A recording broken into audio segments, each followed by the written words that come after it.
A proibição da RT e do Sputnik, ela é uma... Nós estamos no carnaval, né? Mas quem rasgou a fantasia foi a Europa. A conversa de liberdade de expressão é uma conversa para boi dormir. O nível de controle que a burguesia europeia norte-americana tem sobre seus meios de comunicação, especialmente depois da Guerra do Vietnã, é brutal.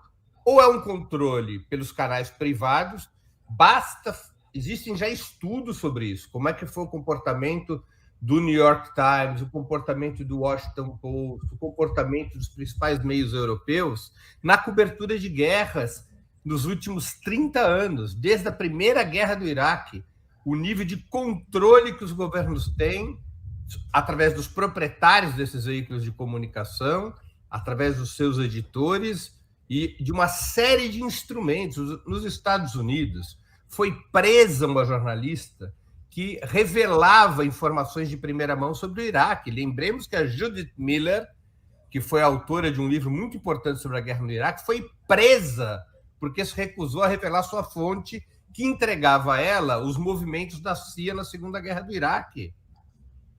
Então, a proibição... Sem falar no Assange, né, Breno? O próprio Assange, olha, eu vou dar de barato que o Assange não é propriamente uma questão de imprensa. Eu vou dar de barato que o Assange não é uma questão de imprensa. Eu estou aqui falando dos veículos da burguesia americana e europeia, de como os governos dos Estados Unidos e da Europa intervêm sobre os meios corporativos de comunicação. E agora, com essa proibição da RT e da Sputnik, isso fica completamente desmascarado. Imagine só se o Maduro tivesse proibido os meios de comunicação ocidentais de existirem na Venezuela e fechado o seu sinal. O tamanho da repercussão. Basta ver isso, não é? Então, é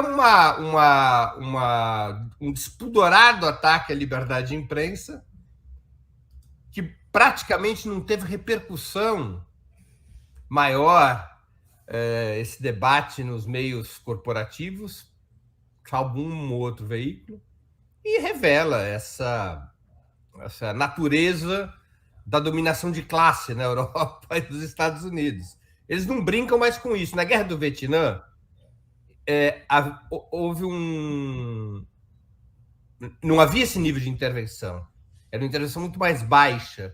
E a análise que os analistas do aparato de Estado norte-americano fizeram é de que um dos motivos de ter perdido a guerra do Vietnã foi o giro da opinião pública contrário à guerra, e que isso havia sido propiciado pela liberdade de imprensa. A partir de então, nunca mais a cobertura de guerra, e os Estados Unidos estão sempre envolvidos em alguma guerra, nunca mais a cobertura de guerra foi a mesma. Mas, a bem da verdade, Breno, importante dizer o seguinte: a Rússia é um país capitalista, tá, gente? Não é um país socialista. Na Rússia, a imprensa é praticamente toda estatal, isso é uma questão fundamental, e a gente acaba de ver também na Rússia agora, há 2 dias atrás, a mídia independente russa foi simplesmente proibida de usar a palavra guerra. Não pode usar guerra. Receberam um comunicado do Ministério da Informação russo dizendo que quem usar a palavra guerra será bloqueado e terá multas altíssimas que irão inviabilizar a mídia independente. A única expressão possível, permitida na Rússia, é a de operação militar em Donbás, ou operação de desmilitarização da Ucrânia. Então, vamos dizer, não há bonzinhos nessa história também. Claro que tá certo? Então é importante deixar claro. É claro que para nós dói o nosso calo, porque nós estamos aqui no Ocidente e a gente tem denunciado agora a situação na Rússia também, de censura à imprensa, por isso e assassinato de jornalistas é histórico, né? Por isso que o tema principal